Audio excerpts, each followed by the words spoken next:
5 € il est à l'intérieur, le prix, il est ici, regardez. Après quelques minutes de marchandage, Fanny repart finalement avec son gilet pour seulement 4 €. Pour elle, comme pour la plupart des acheteurs, la raiderie est l'occasion de faire de bonnes affaires. Ça permet d'avoir des choses parfois à la mode qu'on n'aurait pas forcément achetées dans d'autres conditions. Et puis aussi, je sais que les gens, ça permet de vendre des choses que l'on n'a plus l'occasion de mettre peu cher plutôt que de les donner ou de les laisser perdre dans un grenier, quoi. Et à quelques semaines de la rentrée scolaire, les raideries sont aussi une aubaine pour les familles, surtout quand on a 9 enfants à habiller.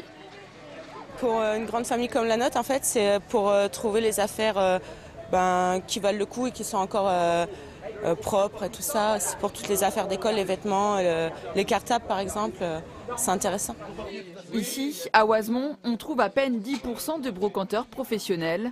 La plupart des vendeurs habitent le village ou les alentours.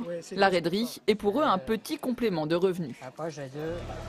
2 € le lot complet? 2,50. Là, on a dû faire une cinquantaine d'euros.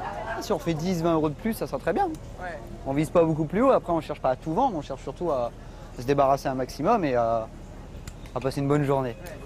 Autre intérêt de la brocante, dynamiser le commerce de centre-ville.